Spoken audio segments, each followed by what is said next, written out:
It's 6 p.m. on Monday, April 21st here in Korea. Live from Seoul, I'm Moon Gon-young. And I'm Daniel Chen. Thank you for joining us. It's been 129 hours or more than 6 days since a nearly 7,000-ton Seoul ferry sank into waters with more than 470 people on board.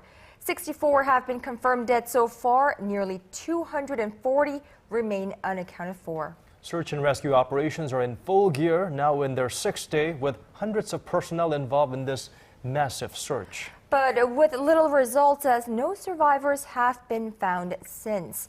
And it has been more than 5 full days now since Korea's worst ferry disaster in 2 decades, with search and rescue operations, like we said, continuing through the days and nights. Unfortunately, no survivors have been found, and the death toll continues to rise. We now go live to our Hwang Sung-hee and Kim Young-gil, who are standing by at Paengmok-hang Harbor, around 20 kilometers from the accident scene. Sung-hee, what's the latest from where you guys are at?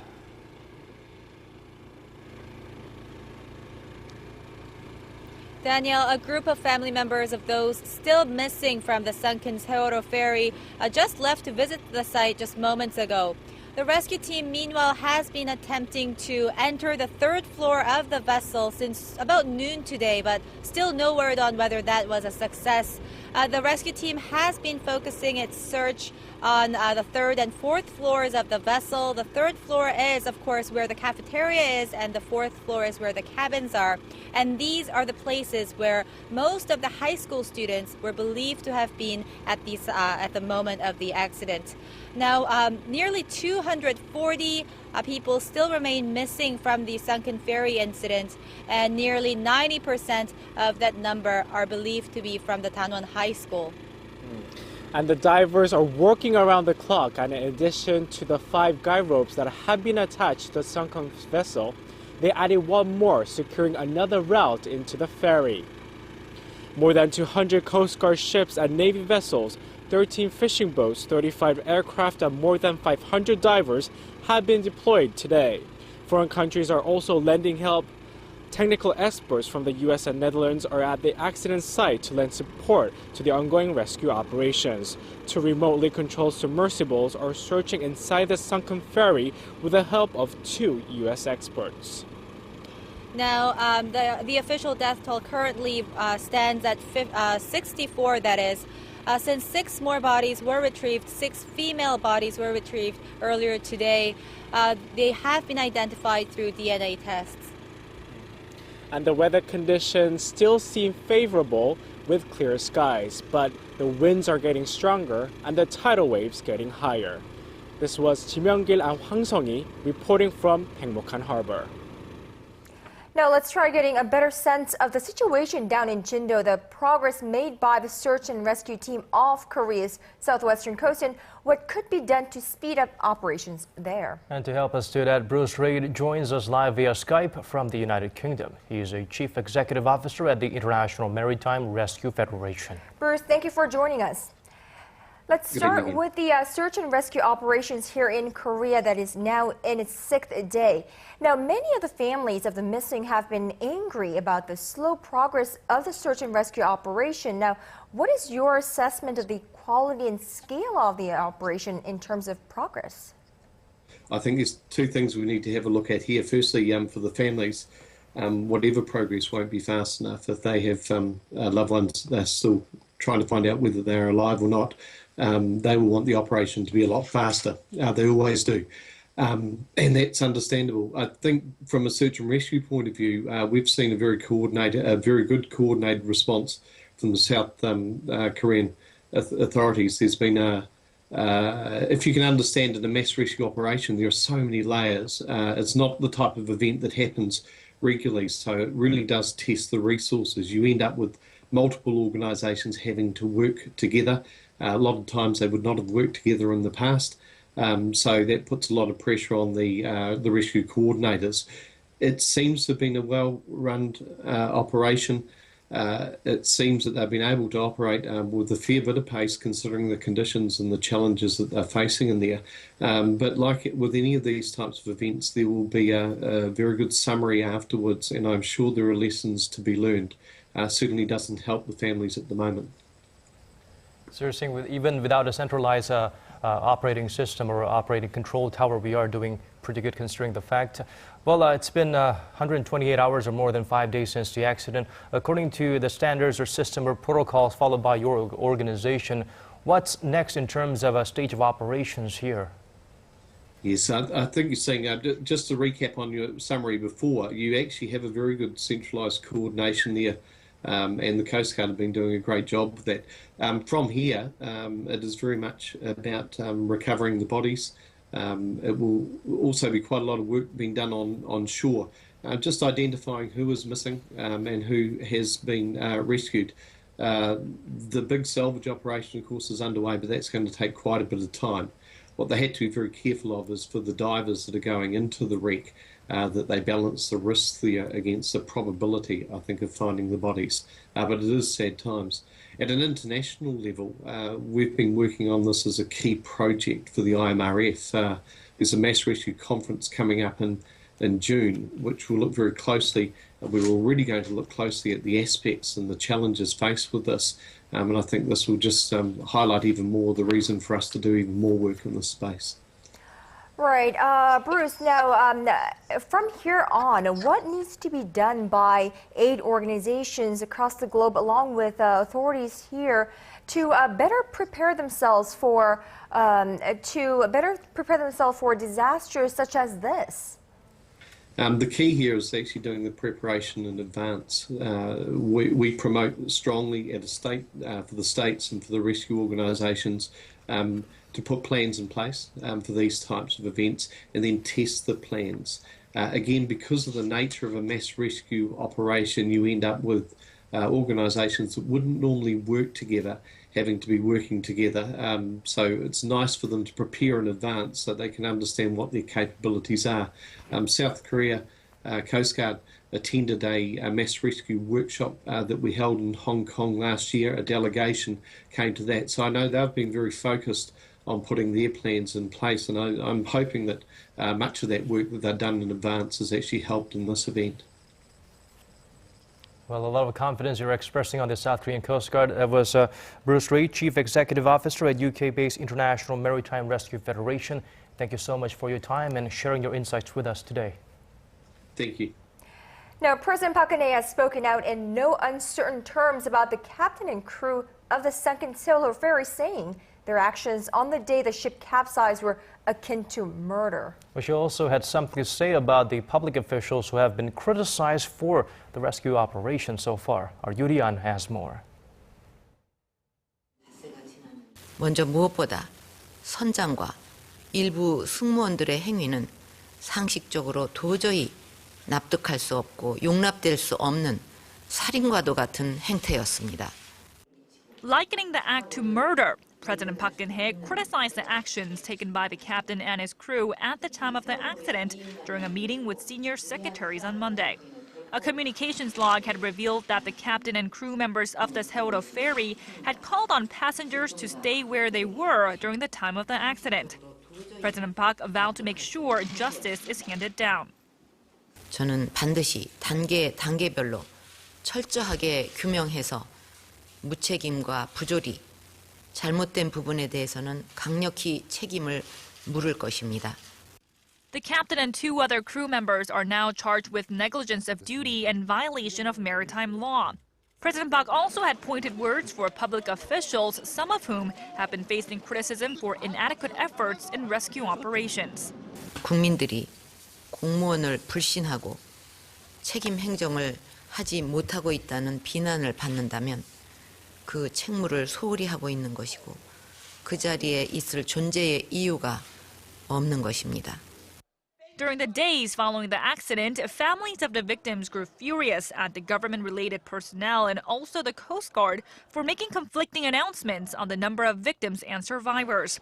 The families also expressed frustration that the numbers of rescue personnel dispatched to the site and the numbers announced by the government did not match up. Yurian, ARIRANG News. The record of communication between the Seoul ferry and the regional vessel controlling towers has been released, and an investigation is underway to find out what exactly happened before the ship sank. Unfortunately, testimonies vary, and it's too early to tell which information is credible and which is not. That said, a new phone call is in the spotlight that may shed new light on the situation. Well, for that and more, we now go live to ARIRANG News Song Ji-sun at the News Center. Ji-sun, tell us more about this phone call in question. Well, Kanye, the more information we get, the more doubt is thrown on the events leading up to Seoul ferry's capsizing. Also coming into question is who called in first and to where in terms of the regional control tower for all vessels, called the Vessel Traffic Service or VTS. Seoul ferry was in water surrounding the Jindo area at the last hour before it sank, but a teacher at Ansan's Danwon High School said they received a phone call from the Jeju Coast Guard at 8:10 a.m. that morning. The teacher says they were asked to provide the cell phone number of a teacher that was on board the ferry. The Jeju Coast Guard has denied the fact, and in fact that came from the Jeju police who was waiting for the students. But we also have to keep in mind that the Seoul ferry's channel was set to Jeju VTS instead of the channel they were supposed to be on, the one with Jindo VTS. A crew member confessed that it was set that way because their destination was Jeju. Jindo VTS eventually made contact with the Seoul ferry to confirm its status at 9:06 a.m., 11 minutes after the ferry called in to Jeju VTS. This was 11 minutes of wasted time that could have been used to spend evacuating the passengers. It looks like the more information we have more facts to verify and more information to rope up and arrange. What about the overall investigation into the tragedy? How is that progressing so far, Ji-sun? Well, Daniel, we have new information that puts what the captain of the Seoul ferry has reportedly told authorities into doubt. Now, did the crew tell passengers to evacuate from the sinking ship? That's still being questioned, but chances are they did not. Now, this according to analysis by a phonetics professor at Chungbuk Provincial University. On Saturday, the captain told reporters that he did tell passengers to leave the ship, but experts say his tone was relatively weak at the moment he said those words, suggesting he was unsure about the integrity of what was he saying. In the meantime, the first mate did say that he did hear an order from the captain telling passengers to evacuate, but it's not yet known whether the order was actually announced through the ship. Well, Ji-sun, we have ways to go before finding out the truth. Now, on to the another one who's responsible for this, the ferry's operator. How is the investigation into them going on? Well, the Joint Special Investigation Team has early in the day received arrest warrants for 4 additional crew members. This comes after 3 crew members, including the captain, were arrested over the weekend. The investigation team has now also imposed travel bans on employees of 44 employees of the ferry operator on Cheonghye-jin Marine Company, including the president, the former chairman of its parent firm, and his 2 sons who are the biggest shareholders of the company. In the meantime, one of the engineers who was on board the ferry who was questioned by the investigators attempted to hang himself. His colleagues found him just before he could go through with it, and he's in stable condition now. And we have new information from the Education Ministry. All schools are not allowed to take field trips. Now, this in agreement with 17 provincial and metropolitan of the Education Ministry of this country. Back to you, Kanyang. All right, thank you, Ji-sun. That was our Song Ji-sun reporting live on the investigation going on in this ferry capsize. Now, the parents of the missing are now into a 6th day of waiting for any news of their loved ones who are on board the ill-fated ferry. The families have been camping out in an auditorium near the accident site in Jindo, and that's where our Hwang Ji-hye joins us live. Ji-hye, tell us more.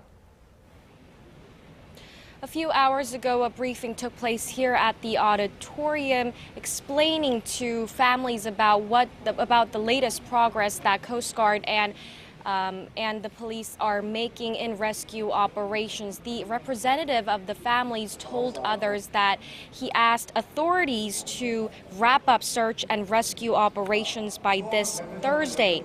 He said the authorities pledged to do their best to meet the deadline. As to complaints from the families that the oil spill is damaging bodies, the representative said that using chemical products to stop the oil spill could worsen conditions when it comes to preserving the bodies still trapped in the water. He went on to say the first priority is rescue operations. The families are now heading out on boats to waters where rescue operations are underway to see what's going on with their own eyes. While many lined up, only around 15 of them got on board. Guys? Right. I mean, I can't even begin to imagine the kind of stress and the wreckage these families must be in. How are they dealing with this grief? Well, Konyong, families here are really losing hope. Now, earlier I told you that Prime Minister Chung Won has held closed-door meetings with the representatives of the families to discuss whether to refloat the sunken ship. While many still believe their missing loved ones are alive, hopes are fading for many, and now they just want to preserve the body. They're afraid that if refloating the submerged ferry using cranes does not take place soon, they wouldn't even be able to recognize the faces of their sons and daughters. Here at the auditorium, some even have fainted while many are barely eating or sleeping. Medical personnel are on 24-hour standby in what is a very agonizing situation. Many of the families have been staying here, living here basically since last Wednesday. They look very, very exhausted. This is Hwang Sung-hee reporting live from Jindo Auditorium. Now, getting back to the victims of this disaster, once bodies are recovered, or better yet, if survivors are found, they will be brought to the Paengmok-hang Hospital located in Korea's southern Jeollanam-do province. And there, the hospital staff have been working around the clock. And for the latest, we turn to our Kim Hyun-bin, who is standing by at the site. Hyun-bin? Hey guys, no bodies or survivors arrived since I've been here early this morning. And this hospital is one of the 5 that is processing the bodies for identification as well as DNA sampling. All the bodies were transferred to hospitals near their hometowns as of yesterday. A medical helicopter is on standby along with 2 medics so that the hospital can efficiently transport rescue survivors who are deceased. Paengmok-hang Hospital officials say 50 beds have been reserved for any possible survivors that are found, and 20 doctors and nurses are on standby 24/7. As for the survivors, 31 were hospitalized here after the accident last week, and currently there are 11 still receiving treatment. Since rescue operations are well into a 6th day now, hopes of finding survivors are slowly dimming, and officials are expecting more bodies to be transferred here in the coming days. Back to you guys. No, Hyun-bin, but as for the survivors rescued from this accident on the first day, they are treated there, and I heard they are experiencing severe depression and anxiety, and the hospital has forbid anyone from visiting them except for family members. How are they doing? Not well. Doctors say that all the survivors are suffering from post-traumatic stress, and roughly half of them are under medication, which is a clear indication of the severity of their condition.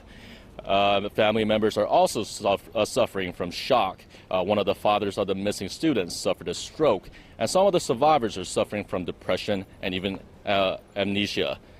This has been Kim Hyun-bin at the Paengmok-hang Hospital. I'll have more updates for you later on in the evening.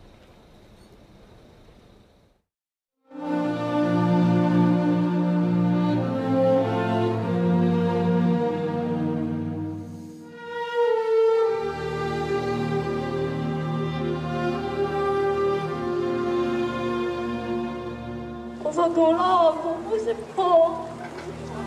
사랑해, 얘들아.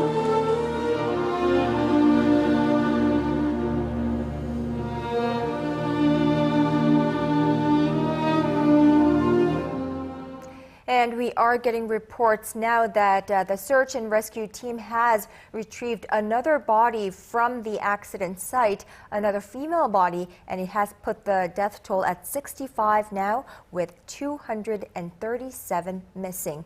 Now let's try getting a better sense of what must be going through the minds of those who survived, those who went through this traumatic experience, as well as the mental and physical status of the families of the missing. And of course, this entire nation. And Dr. Zahava Solomon joins us live from Tel Aviv right now from Israel. She is actually the head of the I-Core Research Center for Mass Trauma with over 20 years of experience in trauma therapy. Dr. Zahava Solomon, thank you for joining us. Thank you for having me. And I'm deeply sorry and would like to share the deep sorrow of the Israeli people at these horrible moments that you're undergoing in Korea. We appreciate that. Now, the focus in this country, Doctor, has largely been on the accident itself and search and rescue operation. But of course, here also critical are the psychological status of those who survived this tragic ordeal. I mean, we have already seen suicides by those who survive this experience. Based on your medical expertise, what are they going through? Well, this is a devastating experience for the survivors because they have come to close contact with death, but then survived. But then they're quite aware of the fact that so many of their friends and comrades have lost their lives or at least are missing. And at this point, this kind of shakes their entire cognitive world, so to speak, and also emotional world, which means that many of them are unfortunately tainted by death in a sense that they have nightmares, and they will have nightmares as if the traumatic experience is recurring. So despite the fact that in reality they have survived psychologically, many of them are still trapped in those cruciating circumstances. So this is quite devastating, not only in terms of memories and flashbacks, but also in nightmares. And even if these people try to get sleep, and sleep is usually a comforting period of our lives, for the traumatized, sleep is still being transformed back into the disastrous situation. So during nightmares, they can see themselves drowning, they can hear the screams of the comrades or friends, and feel that they're as if they were trapped again. So despite the fact that they were rescued and they are seen as survivors, they're survivors physically, but emotionally, many of them, not all of them, but many of them, based on our experience, are at high risk for reliving the traumatic experience for many, many years to come. And also there, people have suicide ideation, a sense of guilt for surviving, despite the fact that obviously, the fact that they're alive is a great and wonderful thing, but many of them feel, why did I deserve to survive and other people, have perished? And also, obviously, when they'll see the families of the disease, it's going to be extremely difficult for them. So all in all, post-traumatic stress disorder is a devastating disorder, and one of the unfortunate characteristics of it is that even many, many years after the traumatic event had ended, for the survivors, it still goes on, and even individuals who seem to have survived the tragedy without any visible symptoms may, many years later, suffer from what is known as delayed onset PTSD. So these are individuals who are at higher risk for psychiatric disorder. PTSD, right, and about the people who are related with these victims, the families, relatives who would exchange places in a heartbeat, what about them? They are quickly deteriorating health psychologically and mentally and physically as well. What can we do to look after them? Well, the families the grieving families, first of all, at this point in time when the fate of many of their loved ones is still undetermined, this is the most difficult time, a trying time, because, when you don't know what happened to your loved ones, your imagination runs wild, and the various scenarios of what might have happened, and the fact that they're powerless and they can do absolutely nothing to help these, the youngsters and others, it's heartbreaking and it's very difficult. And these individuals they clearly suffer from not only anguish and depression and distress, but many of them are likely to suffer from very severe depression in years to come, and also from a great deal from not only anxiety but also from guilt. And parents will say to themselves things such as, why did I let my son or daughter go on this trip? Why did I, even so, there was nothing that we could have done, but trauma has this unfortunate characteristic that it leaves the survivors, or the surviving relatives, feeling very, very guilty and responsible for things that they have absolutely no responsibility. Right, that is correct. And I think as a nation, we need to give them all the support that they need in order to get through these tough times. Dr. Zahava Solomon, head of the I-Core Research Center for Mass Trauma from Tel Aviv, thank you so much for speaking with us today. Thank you. And that does it for this newscast. Let me just give you a quick wrap up of the numbers. We just have another body being retrieved from the southwestern coast of Korea, putting the death toll at 65, and now 237 remain unaccounted for. Our steady coverage on the nation's search and rescue efforts for survivors in Korea's ferry capsize continues here on ARIRANG. I'm Moon Kwon-young. I'm Daniel Che. Stay tuned to ARIRANG News for the latest ongoing updates on the disaster.